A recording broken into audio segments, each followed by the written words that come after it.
Well, good morning, everyone. Happy Monday. It's Thomas Montgomery here. We get together with our distribution partners most weekday mornings at 8 o'clock Central. Today is Monday, March 6, 2023, and we're going to talk about a somewhat advanced strategy to help us understand, I guess, how to make more money, but how to close more leads.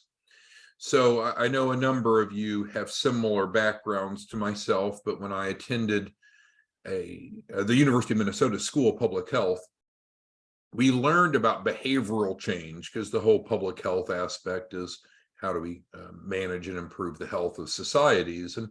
And one of the classes we learned from a doctor, a PhD doctor, in terms of what makes people want to change. Now, I know that you and I don't work in the public health arena.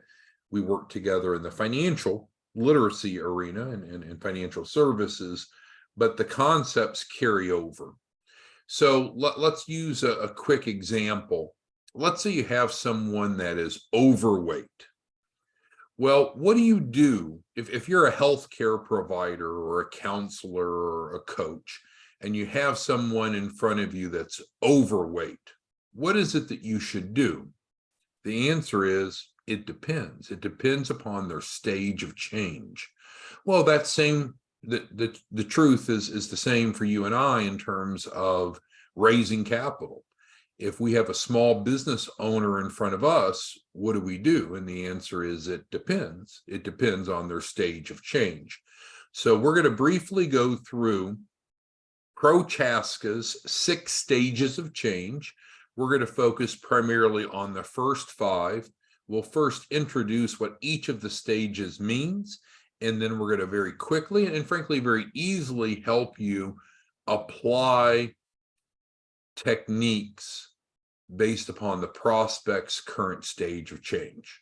Okay, so this is from James Prochaska, PhD, and we used to have this as required reading for our white label partners. We used to do in-person trainings each month, and we would provide the textbook and ask our white label partners to read it prior to coming in for the in-person class. Now it's obviously on a purely voluntary basis. But what James Prochaska, after 20 years or so of research, determined is that it's not so easy to just determine how to help people make behavioral changes. We need to instead identify where they're at to determine what the next step should be. So the first stage is pre-contemplation. So this is an issue or scenario where I'm of the mindset, I don't have a problem. So I could sit here and be 100 pounds overweight, but if I don't see it as a problem for myself, then I'm pre-contemplative, making it more applicable to what you and I do. I could be sitting here as an entrepreneur, broke. I don't have money. But if I'm unaware of the problem and the need to make change, then I fall into that category, pre-contemplative. So I'm not considering making a change. So it might be uncomfortable for me, might make me feel hopeless, might be, but I'm not moving forward. I'm at that point where I don't have an issue that I'm looking to solve, even though I may be impacted by that circumstance. So when you and I are dealing with pre-contemplative entrepreneurs, these are individuals that are not thinking about getting money for their business. So they're not very good prospects. And we'll talk a little bit more in a minute about what to do with them. But these are not our prospects. These are people that don't have a problem to solve. So no matter how good you and I are in our programming, it doesn't matter because they don't have a problem. So what's the risk of buying a leads list of just generic small businesses? Well, some of them, maybe a lot of them, are pre-contemplative. They're not looking for capital. They're not looking for solutions to get more money. And therefore, when you try to offer them a solution, they feel like you're soliciting them because they don't have a problem to solve. So let's move on to contemplators. Contemplators are those that they're aware that they have a problem. They're not quite ready to change, but they're aware of it. Hey, I don't have enough money to pay my bills. I don't have enough money to grow my business or start my business. So they realize that there's an issue, but they're early in the stages of change. Preparation, and we'll come back and talk about strategies for each of these in a moment. I just want to introduce the stages first. Preparation. Now, this is the golden group right here.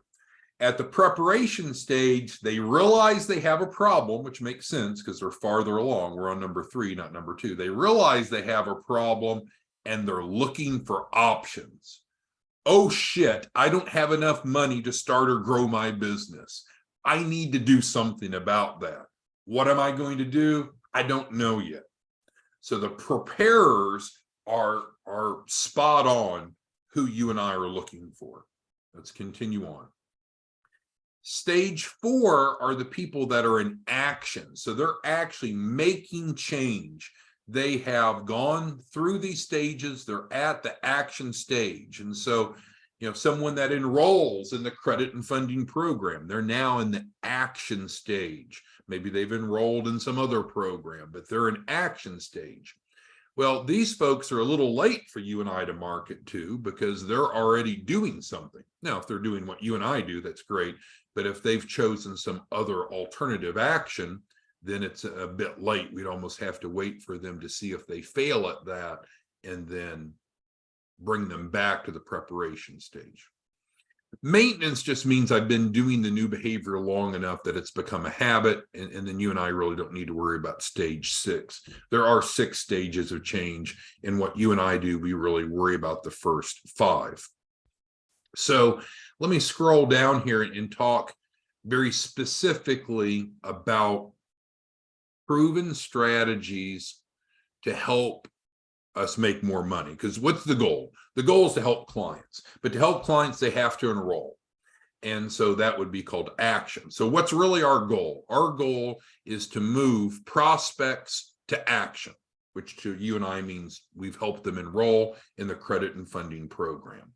But where they are between steps 1, 2, and 3 determine what we do next. Because a professional business developer or salesperson, however you want to dress it up, we understand that there's these stages and we need to move them through these stages. We're very unlikely to take someone from number 1 and leapfrog all the way down to step number 4. That's probably not going to happen. Same with 2. We probably don't want to go from 2 to 4. We want to go from 2 to 3 and then 3 to 4. So we move people through the stages, get them to action. Action is where they get enrolled, they receive benefits, you make money. All right, so let's talk about pre-contemplation first. So as I mentioned a moment ago, for some reason that's not highlighted, but so pre-contemplation is this first group. In their mind, they don't have a problem that they're looking to solve. There it goes. So would we try to pitch them our solution? No, that would be horrible. They will probably be offended or at least turned off by that because you're skipping over stages. We got to go through the stages. So if you run into someone that's pre-contemplative, we must educate. And again, I'll use a healthcare scenario and then we'll bring it back to finance. So I'm not a smoker, I never have been, but let's say I'm a smoker, theoretically. And you approach me about a smoking cessation program. If I'm pre-contemplative, man, I don't give a hoot about your smoking cessation program. Sure, maybe people talk about smoking have bad health effects, but it doesn't matter to me. It's not on my radar. So what would you do with a smoker that's pre-contemplative? You need to educate them about the health risks. So what do we need to do in our world about financial literacy and providing access to capital? We need to educate. Hey, did you know that any small business can qualify for a minimum of $100,000 based upon being credible enough? And credibility is built off this real simple concept called the 3 C's: credit, collateral, and capacity. So essentially, if we run into someone that's pre-contemplative, should we ask them to sign up? No, I wouldn't recommend it. They're not ready. You're skipping steps. Don't skip steps. We need to educate them to move them to the contemplation stage. How would we do that? Simply use your landing page, which has a training video, and help open their eyes so they realize, oh, wow, I didn't know this. I didn't know that any small business could get at least $100,000. I didn't know about how these 3 C's work and how if I'm credible enough in the 3 C's, I can get funding too. Make sense? So the bottom line bullet, if you run into someone that's pre-contemplative, don't sell them. Don't skip steps, or I should say, don't skip steps. Just try to move them one step forward to contemplation. How do you do that? You don't sell them anything. You educate them, and you have the education that's needed right there on your landing page, which we provide you for free. Make sense? Any questions on the pre-contemplators? Now let's move forward. Then we have the contemplators. So they're saying, I may change. These people are, I will not change, because they don't have a problem. These are the I may change. These are the I will. These are the I am. These are the I still am, if you want to look at it a different way. All right, so contemplators. I will make a change. I'm sorry, I may make a change. What do we need to do with the contemplators? Don't try to sell them anything. They're not ready to buy. Don't try to skip preparation and move them all the way to action. Don't do it. Instead, create a pro and a con list of how it would benefit them to have an extra 100,000 to start or grow a business. And it could be a verbal list, but what's really powerful is to create a written list. Create a little T-chart. You know what a T-chart is? So it has a line across the top that's horizontal, a line up and down that's vertical, and on the left you write the pros, and on the right you write the cons. But you know what? It's not your pros and it's not your cons that matter. It's theirs. Now you can kind of coach them and facilitate. So let's role play together. Let's pretend that we have a T-chart in front of us, and you're someone that's contemplative, and we're going to go through. So we'll work with Ryan. So Ryan's my role play prospect here. So Ryan, what do you think some pros and cons would be of having an extra $100,000 to start or grow a business? Let's start with some pros, Ryan. Let's make a list. So ideally, you're facilitating your prospect, in this case Ryan, to actually state what the benefits would be. So can anyone that's on the Zoom here, can you type into the Q&A, it's like a chat function of Zoom, what a benefit or a pro would be of having an extra $100,000? Can anyone think of anything why that would be good? All right, Alfred says it could reduce financial stress. Good. Yeah, because if I'm stressed because I don't have enough money, good. Ryan says immediate working capital. Good. Charles says money to buy inventory. Yeah, so you want to pull from the prospect's frame of reference why it would be beneficial to him or her to have at least 100,000 to start or grow a business. And that's on the left side of the T-chart. Those are the pros. Those are the pros. Now, then we get over to the other side, because pretty much everything in life has pros and cons. There's very few decisions that we can make that are all positive. There's almost always consequences. So if we skip over that, then the prospect's going to see this as a less credible process, because we're really helping them vet through pros and cons. And it may be in their case that their cons are greater than their pros, so it's not a good decision for them. But we want them to come to their own conclusion. So then we could turn around and say, okay, Ryan, that's great. So we've identified 4 or 5 benefits or pros of having an extra 100,000.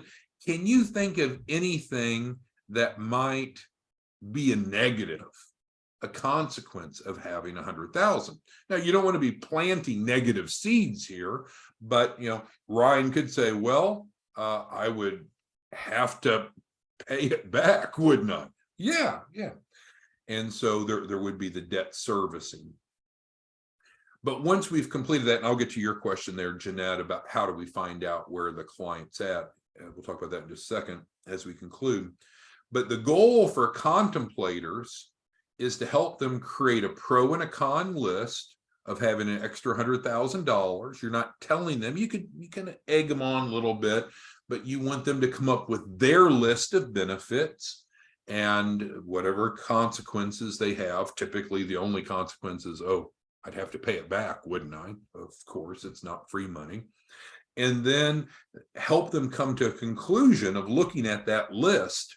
Well, do you see that there's more benefits than consequences, Ryan, of having an extra 100,000? So that's the concept for the contemplators. Now, you're going to often have people that are more at the preparation stage. This is the gold mine of where we want people to be, but we do want to identify that we need to move people through the stages. Okay, so now let's get down to those that are in the ideal stage, which is preparation. So if they're in the preparation, again, we don't want to sell them. This is not about selling anyone anything. We want to guide them through the process. So still, the pro and con concept is applicable for those that are at the preparation stage, but these people realize they have a problem. They're actively looking for a solution. So see, when they're contemplators, they're trying to decide, is it really important enough to do something about it? Now at the preparation stage, we're like, what? Okay, then it is important enough. What are we going to do about it? So now we need to create the pros and cons of our resource. Okay, the credit and funding program. So you'll probably have to take a bit more of an assertive role at the preparation stage because you know the credit and funding program better than they do. In contrast, at the contemplation stage, they're going to know the pros and cons of their situation better than you do. So you see how the role differs a little bit. But we want the client involved with this process. We don't want to be telling them, selling them, persuading them. We want to give them a factual analysis of why this might make sense, because we want to move them to action if it's a good fit for them. So what are some pros of enrolling in the credit and funding program? Well, guarantees $100,000 to start or grow a business. It's a proven program with no risk. It's based upon paying for performance instead of paying for promises, because they pay a performance fee after the capital raise. It addresses in a holistic fashion what it means to become capital ready in terms of the 3 C's: credit, collateral, and capacity. And we help with all 3 of those areas in a bundled approach, so they don't have to pay extra if they need help with credit, for example.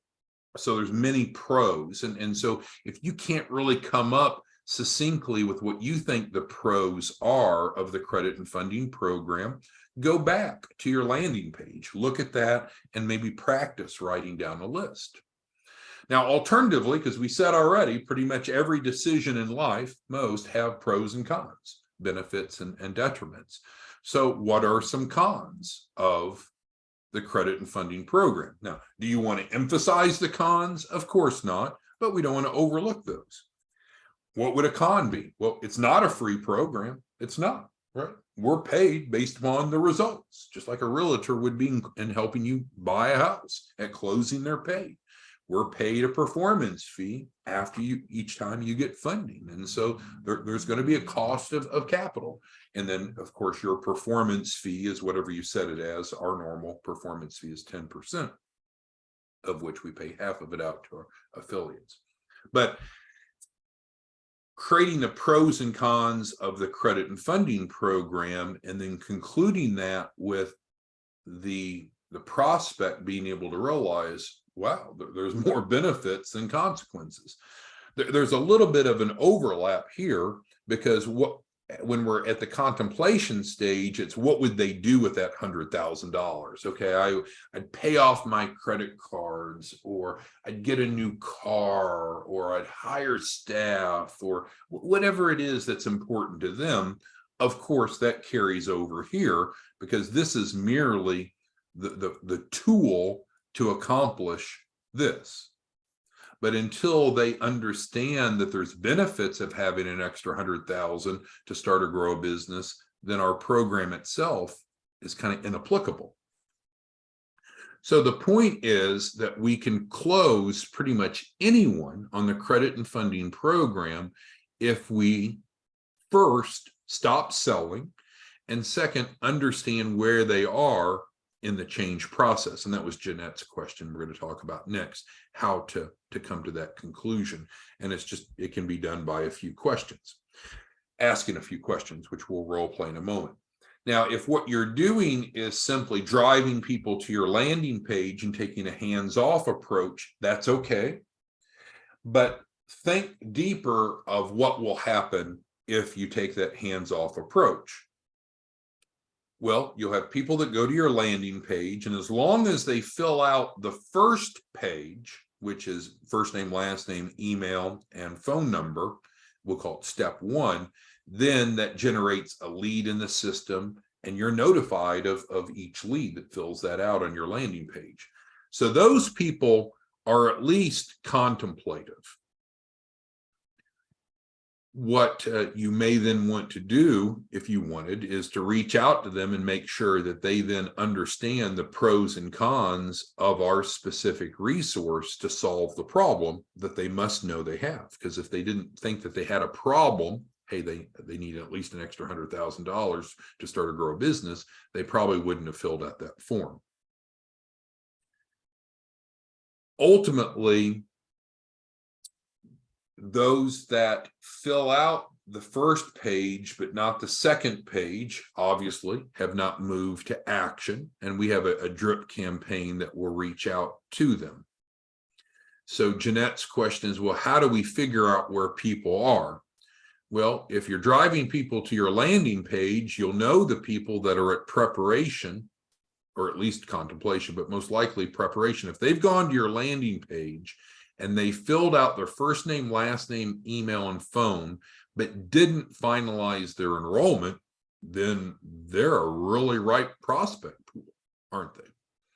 Now, the problem is those people that are earlier on, they might have gone to your landing page, but they maybe don't fill out the first step, providing their name, email, and phone, so they didn't progress forward. So a pure hands-off, website-driven model will certainly generate results, but it won't be very effective in moving step 2 to step 3, but it certainly can still allow you to move people from 3 to 4.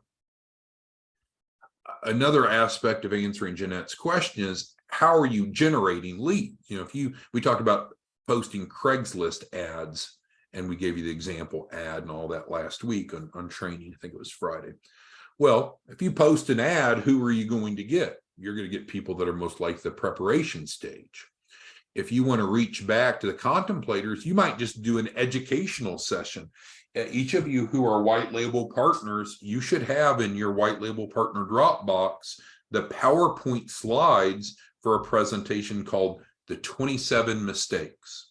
And it's 27 mistakes that keep small businesses from qualifying for credit and funding.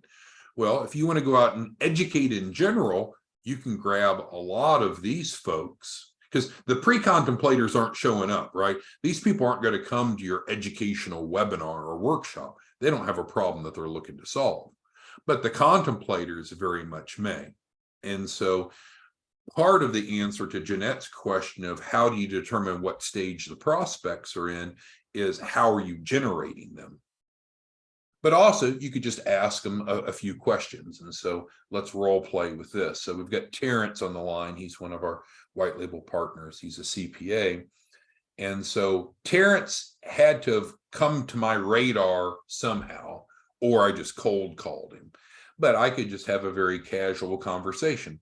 Hey, Terrence, I work with a 501c3. We received a grant to subsidize a program to help small businesses qualify for at least $100,000 of capital. Are you currently looking at capital to start or grow a business? And so you could just ask some probing questions. But in general, to Jeanette's question, in general, what will happen is you're generally going to be working with people that are at the preparation stage, because they're the ones that are most likely reaching out to you. If you wanted to create a deeper funnel, you would want to use education to a broader audience, in person or online. All right, so let me make this a bit smaller. Who has questions, comments, concerns on what we've discussed today, which is how to use a behavioral change model to be able to move people through the sales funnel? And it may be that you even want to make notes of what stage they're in. Again, you won't see many pre-contemplators unless you're just buying lists, and these are the people that probably won't even talk to you because they don't have a problem that they want to solve. But certainly you could make note. But pro and con list, and Jerry's making a point, and that's true. You could almost do a hybrid of pros and cons in one discussion. Start with this, and then in the same conversation pivot over. And that would work fine as long as, Jerry, they've come to the conclusion before you move on to the action discussion that there are more benefits of having 100,000 than not. All right, Alfred brings up the point. He thinks this is kind of goofy, this element here, that most entrepreneurs do realize that there are benefits of having 100,000. And I don't disagree with Alfred, but I can tell you there's some people that they're not looking to raise more capital. Either they don't need it or it's just not a priority for them. And so we would call them pre-contemplators. So they are probably unlikely to want to move forward. All right, Stephen has a great point. I didn't really prepare for this. Stephen says, wouldn't this work for recruiting sub-affiliates as well? Well, actually it would. So let's apply this. So our affiliate model, free and easy, provides a free website and allows individuals to earn around $3,000 for each referral. No selling involved, no cost, no investment, no production requirements. And so Stephen's right. He's got a bit of a recruiting mindset, which is great. So the pre-contemplators are not looking to make any extra money through an affiliate program. So you can certainly educate them, as we talked about, it's key, but these are really not where you'd want to spend most of your time. Contemplators are people that are looking to make more money. They don't know how, they realize that there's benefits of earning more income. And so there are leads lists that you can actually acquire of people that are interested in business opportunities. Preparers are those individuals that are prospective affiliates that do want to earn more money. They're not just looking for free money. They're not just looking for debt. They're looking to earn more money. But in fact, they haven't decided how yet. And I had a couple client calls this morning before the Zoom. And one of the gentlemen, my 7 a.m. call, his name is Lincoln, great guy, but he's really pre-contemplative. Now, he needs more capital. His credit card utilization is high, and that's a barrier. He has inadequate solvency and liquidity. That's a barrier to funding. And so I didn't push him on the affiliate program, but I probably didn't follow this enough. I probably jumped steps. So I saw Lincoln had a problem, in my expert opinion. In his opinion, he wasn't really aware of a problem. And I said, hey, Lincoln, would you like to become an affiliate? You're already a client, it's free and easy, and you can have the tools and resources. But that shows how easy it is to skip a step. Instead of me pitching Lincoln on becoming an affiliate, which is free and easy, I should have not done that. I should have just brought him to the contemplation stage and said, hey, Lincoln, what do you think are some pros and cons of having an extra $3,000 to $6,000 a week into your business bank account? How would that help you? Well, he'd be able to pay his credit cards down, he'd have more liquidity, whatever. So it's easy to want to skip the steps, but ultimately your best results will come from moving people through the steps down to action. And again, action is once they've signed up into the program. Maintenance is once they have been doing it. Termination is more health related, but we don't have to worry about stage 6 for what you and I do. Any questions? Was this helpful as a different way to look at it? The simplest application of this, and I'll close on this, is leads list. If you just go get a list of small businesses, they very well may be anywhere in these 4 stages. Some of them might already be doing something. Some of them might be thinking about it, looking for options. Some of them are earlier on, but you're going to have a mix. So that's not as advantageous of getting what we'd call a warm lead, a prospect that is actively looking for more capital. And that's where, when we talked about referrals are awesome, of course, that's an obvious statement, but referrals that are credit turn down referrals are the absolute best referrals. So they've gone somewhere else. Like we've got a guy in New York, his name is Sal. He'll sell you leads of credit turn downs. And if anyone wants to connect with Sal, I can connect you. And I'm not part of that financial transaction, but Sal sells lists of credit turn downs. These are people that are clearly in the preparation stage, and what they attempted to go get, they got declined. So they wanted to go to action, but they couldn't. So now with those types of leads, you can take them forward. Same with Synergy Direct. We've had a couple trainings on Synergy Direct. You can get leads from them, and they give the leads away. They have the virtual assistant that makes the phone calls for you. But regardless of the details, they'll drive people to you that are clearly at the preparation stage. The preparation stage is challenging because you need to have top of mind awareness with them, because you might have a bunch of people that are contemplators, but once they decide to move forward, now they're looking for options. And if you're not in front of them, they can't choose you. That's why we talked about running Craigslist ads. You might run Craigslist ads and get just really a dripping for a while of leads. So was that a waste? Same with running billboards or newspaper ads or other types of marketing. Well, you have to establish top of mind awareness at the point. I'm a cancer survivor, as you know. And so, on evening news, I'll see advertisements for cancer treatment drugs. Well, all of a sudden my ears perk up because it's like, well, that's relevant to me. A lot of people don't even remember those ads because it's irrelevant. So if you're pre-contemplative on capital raise, none of this makes sense. If they're contemplative, ideally what we want to do is help them create a pro and con of the benefit, but not of the program, not of the process. Get them to see the benefit of having more money, then focus on the preparation, which is, okay, let's talk about the pros and cons. And you could even say, hey, I can describe to you how the credit and funding program works. What other options do you have right now for a guaranteed $100,000? And the answer is commonly going to be no others. Well, that's a big benefit. That isn't a big pro. All right. Well, I hope that was helpful. We'll see you all back tomorrow. Have a great day. Thank you for your time. Bye-bye.